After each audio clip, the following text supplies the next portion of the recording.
Lithuania Europe का एक महज छोटा सा देश जिसकी आबादी मात्र 28 लाख है। जी हाँ दोस्तों, ये छोटा सा देश जो अपने देशवासियों से कहता है कि आप अपने सारे चाइनीज़ फ़ोन्स उठा के फेंक दीजिए। जी हाँ दोस्तों, एक छोटा सा देश जिसकी आबादी महज 28 लाख है, वो यह कहने की क्षमता और साहस रखता है कि आप अपने नागरिकों से कि आप अपने सभी चाइनीज़ स्मार्टफ़ोन उठा के बाहर फेंक दीजिए। ऐसा वो क्यों कहता है? क्योंकि लिथुआनिया के एक इंटरनल सर्वे के तहत ये पाया जाता है कि चाइनीज़ जो फ़ोन्स होते हैं वो वहाँ के नागरिकों की इंफॉर्मेशंस, पर्सनल और प्राइवेट मैसेजेस वो एक्सपोर्ट करते हैं चाइना में। जी हाँ दोस्तों, ये एक खुफिया निगरानी तंत्र के तौर पे चाइना इनका इस्तेमाल करता है और ये जो कि लिथुआनिया की सरकार ने वहाँ पे इंटरनल सर्वे करवाया, उसमें ये खुलासा हुआ। दोस्तों, अभी सोचने की बात यह है कि एक एस्टोनिया जैसा छोटा देश जब इस प्रकार की साहसिक कार्य को अंजाम देता है या फिर ऐसा साहस जुटा पाता है, और चाइना जो कि आज की डेट में मैन्युफैक्चरिंग हब होने के नाते ग्लोबल चेन में अपनी पैठ, अपना वर्चस्व बना चुका है, फिर भी ये छोटा सा देश उसके सामने डटकर खड़ा हो सकता है। पर वहीं अमेरिका, भारत और भी यूरोपियन कंट्रीज़ जैसे ब्रिटेन, फ्रांस, जो इतनी बड़ी इकॉनमीज़ हैं, इतने लार्ज इकॉनमीज़ हैं, उसके बाद इनके पास न्यूक्लियर मिसाइल्स हैं, ये परमानेंट मेंबर्स हैं, उसके बाद भी ये हिम्मत नहीं कर पाते हैं कि चाइना के खिलाफ खुलकर प्रत्यक्ष रूप से चाइना का नाम लेकर कभी टारगेट कर पाएँ। सोचने वाली बात है दोस्तों कि एक छोटा सा देश अगर ऐसा कर सकता है, तो भारत, जहाँ पर आए दिन चाइनीज़ इंट्रूजन्स अलग अलग तरीके से भारत के इंटरनल अफेयर्स में छिटाकसी करना, कमेंट करना, टिप्पणी करना, हर इंटरनल अफेयर में, चाहे वो कश्मीर का मुद्दा हो, चाहे अरुणाचल प्रदेश का मुद्दा हो, चाहे अभी हाल ही में जो घटना घटी गैंगवान वैली के पास में, तो गलवान वैली से लेके सिक्किम में गलवान घाटी तक हर जगह ये आए दिन चाइना घुसपैठ करता रहता है। उसके बावजूद भारत ना तो कभी किसी चाइनीज़ प्रोडक्ट की बाइकआउट की बात करता है, ना ही कभी भारत ये हिम्मत जुटा पाता है कि वहाँ जो ताइवान और हांगकांग जैसे जो स्वतंत्र प्रांत हैं, उनकी स्वायत्तता के लिए आवाज़ उठाए या उनको किसी तरीके से प्रत्यक्ष रूप से समर्थन दे पाए। ना ही भारत, ना ही अमेरिका, ना ही फ्रांस, ना ही ब्रिटेन वहाँ पे उइघुर मुस्लिम के ऊपर जो हो रहे हैं अत्याचार, उनको कंसंट्रेशन कैंप्स में जिस तरीके से प्रताड़ित किया जा रहा है, उन पर ना तो चुप्पी तोड़ते हैं, ना ही किसी तरीके की कोई कठोर निंदा करते हैं।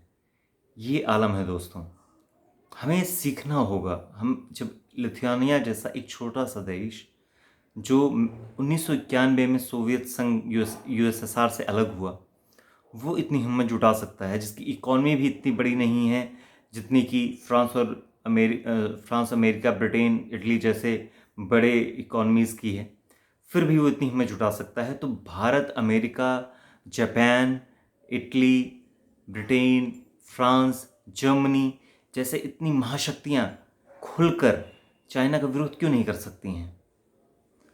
अगर आए दिन भारत की आधिकारिक जो भूमि है, इवन जो पीओके भी है, वो भारत की ही भूमि मानी जाती है, उसके बाद भी चाइना ना सिर्फ उस पर इंट्रूजन करता है, बाकायदे उस पर से सीपक का प्रोजेक्ट गुजारता है, जो एकदम बीचों बीच होते हुए पीओके के वो ग्वादर पोर्ट तक जाती है। इतना सब कुछ होने के बाद भी भारत कोई भी सख्त एक्शन नहीं ले पाता है। भारत केवल चुप्पी, जिस तरीके से भारत में मुसलमानों का तुष्टीकरण 70 साल से होता आया है, उसी तरीके से मित्रों पिछले 70 सालों से चाइना का भी तुष्टीकरण भारत करता आया है। ये बहुत ही गंभीर विषय है दोस्तों, और मैं आप सभी के माध्यम से ये चाहता हूँ कि आप अपनी बात, अपने समर्थन और इस तरीके की जो भारत की सरकार का ढुलमुल रवैया है चाइना के प्रति, उसके खिलाफ आवाज़ उठाएं और भारत सरकार को प्रेरित करें और दबाव बनाकर उन्हें मजबूर करें कि चाइना जैसी निरंकुश सरकार के खिलाफ स्पष्ट रूप से अब वो समय आ गया है। भारत पहले जैसा गरीब देश नहीं रहा। भारत की इकॉनमी इतनी समर्थ हो चुकी है कि भारत डंकी की चोट पर अपनी बात को रख सकता है। इसके बाद भी क्या समस्याएं हैं, दुनिया भर की छोटी छोटी कंट्रीज़ अब खुल के सामने आ गई हैं। ऑस्ट्रेलिया ने भी काफ़ी साहसिक कदम दिखाया, खुलकर धीरे धीरे सामने आ रहा है। क्वाड के जो अन्य देश हैं वो भी जो है अपनी बातों को रख रहे हैं। लेकिन भारत और पूरे विश्व के इतने लोग कोरोना से प्रभावित हुए, इतनी लोगों की, लाखों करोड़ों लोगों की जानें चली गई, उसके बाद भी America, US, Japan, Italy, Britain, Germany, Bharat जैसे इतने सशक्त देश एक बार भी खुलकर चाइना का नाम तक नहीं ले सकते हैं।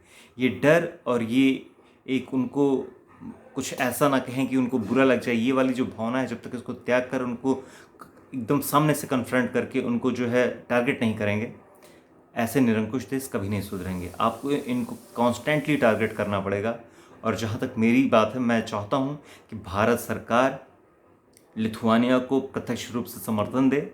और सिर्फ भारत ही नहीं, मैं चाहता हूँ कि क्वाड के अन्य देश, जिसमें जापान, ऑस्ट्रेलिया, यूएस भी शामिल है, इसके अलावा यूरोपियन यूनियन के जो शक्तिशाली देश हैं जैसे इटली, फ्रांस, जर्मनी, ब्रिटेन, और इसके अलावा यूएस और कनाडा जैसे जो संभ्रांत देश हैं जिनकी इकॉनमीज़ बड़ी हैं, वो खुलकर सामने आएँ और लिथुआनिया को सपोर्ट करें, जिससे यह निरंकुश चाइना लिथुआनिया पर किसी तरीके से दबाव ना बना पाए।